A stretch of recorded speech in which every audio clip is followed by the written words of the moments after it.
ചിന്നാർ നാലാമൈൽ കൊച്ചു കരിന്തിരവി റോഡിന് ഫണ്ട് അനുവദിച്ചിട്ടും പ്രതിസന്ധി ഒഴിയുന്നില്ല. പൊതുമരാമത്ത് വകുപ്പ് റോഡ് ടെൻഡർ നൽകിയിട്ട് ആരും കരാറെടുക്കുവാൻ തയ്യാറാവാത്തതാണ് പുതിയ പ്രതിസന്ധി. കഴിഞ്ഞ 14-നാണ് കരാർ നൽകാൻ നിശ്ചയിച്ചത്.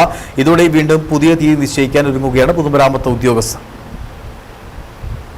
ചിന്നാർ നാലാമൈൽ കൊച്ചുകരിന്തിരിവി റോഡ് തകർന്നു കിടക്കാൻ തുടങ്ങിയിട്ട് വർഷങ്ങൾ കഴിഞ്ഞു. റീബിൽഡ് കേരളയിൽ ഉൾപ്പെടുത്തി റോഡിന് 50 ലക്ഷം രൂപ അനുവദിച്ചതായി 2021-22 പ്രഖ്യാപനമുണ്ടായി. തുടർന്ന് ഓരോ വർഷവും പ്രഖ്യാപനം ആവർത്തിക്കുകയും ചെയ്തു. എന്നാൽ ഫണ്ട് സർക്കാർ അവസാനമിറക്കിയ പട്ടികയിൽ ഉൾപ്പെടാതെ വന്നതോടെ പ്രതിഷേധം വ്യാപകമായി. തുടർന്നാണ് MLA ആസ്തി വികസന ഫണ്ടിൽ നിന്നും 50 ലക്ഷം രൂപ അനുവദിച്ചത്. ഉപ്പുതറ പഞ്ചായത്തിലെ 15-17 വാർഡുകളിലെ നൂറുകണക്കിന് കുടുംബങ്ങളുടെ പ്രധാന സഞ്ചാരമാർഗമാണ് ഈ റോഡ്. മാത്രമല്ല തേക്കടി വാഗമൺ വിനോദസഞ്ചാര കേന്ദ്രങ്ങളെ ബന്ധിപ്പിക്കുന്ന ഏറ്റവും ദൂരം കുറഞ്ഞ പാത കൂടിയാണിത്. കട്ടപ്പന കുട്ടിവാനം മലയോര ഹൈവേ ചിന്നാർ 4-ാം മൈൽ വഴി ഏറ്റവും എളുപ്പത്തിൽ വാഗമൺ മൊട്ടക്കുന്നിലെത്താം. എന്നാൽ റോഡ് തകർന്നതോടെ വർഷങ്ങളായി ഇതുവഴി വിനോദസഞ്ചാരികൾ എത്താതെയായി. വിനോദസഞ്ചാരികളെ പ്രതീക്ഷിച്ച് നാട്ടുകാർ നിരവധി വഴിയോര സ്ഥാപനം തുടങ്ങിയിരുന്നു. റോഡ് തകർന്നതോടെ ഇവയെല്ലാം നിർത്തി. ഓട്ടോ, ജീപ്പ്, ടാക്സിയിൽ ഇരട്ടിക്കൂലി നൽകിയാലും ഇതുവഴി വരാതെയായി. നാട്ടുകാരുടെ നിരന്തര സമ്മർദ്ദത്തെ തുടർന്ന് 2 പ്രാവശ്യമായി ഉപ്പുതറ പഞ്ചായത്ത് 30 ലക്ഷം രൂപ ചെലവഴിച്ച് 4-ാം മൈൽ മുതൽ കുറെ ഭാഗം നന്നാക്കി അവശേഷിക്കുന്ന ഭാഗം പണിയാനാണ് MLA ഫണ്ട്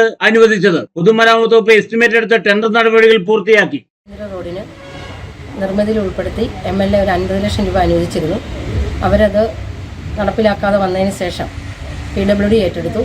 50 ലക്ഷത്തിൻ്റെ ടെൻഡർ നടപടികളൊക്കെ ആരംഭിച്ചു. പക്ഷേ ടെൻഡർ എടുക്കാനായിട്ട് ആളില്ലാതെ വന്നിരിക്കുകയാണ്. അതിൽ 4-ാം മൈൽ കൊച്ചുകരിന്തിരി റോഡ് വീണ്ടും അവതാളത്തിലായിരിക്കുകയാണ്. റോഡ് പണി എത്രയും വേഗം പൂർത്തിയാകാമെന്ന പ്രതീക്ഷയിലായിരുന്നു നാട്ടുകാർ. ആരും കരാർ എടുക്കാതിരുന്നതിനാൽ ജനങ്ങളുടെ പ്രതീക്ഷയും അസ്ഥാനത്തായി. 3 വർഷം മുമ്പെടുത്ത എസ്റ്റിമേറ്റിൽ പണിയെടുത്താൽ നഷ്ടമുണ്ടാകുമെന്നതിനാലാണ് ആരും കരാറെടുക്കാതിരുന്നത്. ഇതോടെ റോഡ് നിർമ്മാണം പ്രതിസന്ധിയിലാവുകയും ചെയ്തു. വീണ്ടും റീടെൻഡർ ഇടാൻ ആലോചിക്കുകയാണ് അധികൃതർ. Idukki vision news, Upputhara.